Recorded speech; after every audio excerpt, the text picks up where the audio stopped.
Hi everyone. Job వెసెస్ career part 4కి welcome. BTech students మీరు 4 పాయింట్ల మీద బాగా కాన్సంట్రేట్ చేయండి. First one, focus on skills. Don't just chase salary. అంటే చెప్పాను కదా, 10,000, 15,000, 20,000 లేకపోతే చిన్న చిన్న సాలరీస్ కోసము పరుగులు పెట్టకండి. Build real technical and soft skills from day one.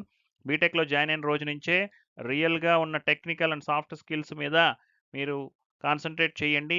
డెఫినెట్గా మంచి శాలరీని రీచ్ అవ్వడానికి పాసిబిలిటీ ఉంటుంది.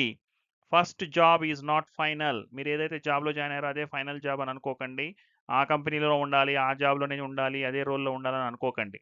Your first job may not be your dream job. ఒకవేళ అది మీ డ్రీమ్ జాబ్ అయి ఉండకపోవచ్చు ఫస్ట్ జాయిన్ అయింది. That's completely okay. కానీ అదే ఫైనల్ అనుకుని అక్కడే ఉండిపోవద్దు, ఆగిపోవద్దు. మీ ప్రయాణాన్ని కొనసాగించండి. మీ డ్రీమ్ జాబ్ని ఎలాగ పట్టుకోవాలనే దానికోసం కావలసిన స్కిల్స్ని నేర్చుకోండి. Choose career over comfort. Day one జాబ్లో జాయిన్ అయిన దగ్గర నుంచే కంఫర్ట్ జోన్ కోసం చూసుకోకండి. ఏదో హాయిగా ఫ్యాన్ కింద కూర్చోవాలనో, ఏసీలో కూర్చోవాలనో, హ్యాపీగా కూర్చుని పని చేసుకోవాలనో అలా అనుకోకండి. స్కిల్స్ నేర్చుకోవడానికి మీరు ఎంత కష్టపడగలరో అంత కష్టపడండి. గ్రోత్ వైపుగా మీ అడుగులు ఉండేలా చూసుకోండి. Pick roles that teach you. మీకు ఏదైతే నేర్పుతాయో అలాంటి రోల్స్లో ఉండడానికి ట్రై చేయండి. Growth matters more than comfort. మీ కంఫర్ట్ కన్నా కూడా గ్రోత్ ముఖ్యం, గుర్తుపెట్టుకోండి. Continuous learning is a key. Keep upgrading yourself. Technology changes, you must two.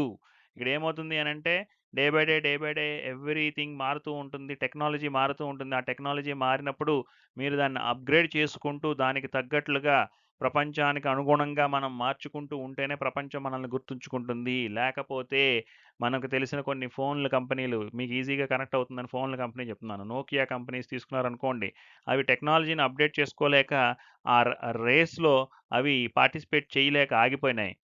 మీరు అట్లా ఆగిపోవద్దు. మీరు కంఫర్ట్ జోన్‌లోకి వెళ్ళే ప్రయత్నం చేయొద్దు. గ్రోత్ వైపుగా అడుగులు వేయండి. మంచి ఉద్యోగం సంపాదించండి. Thank you.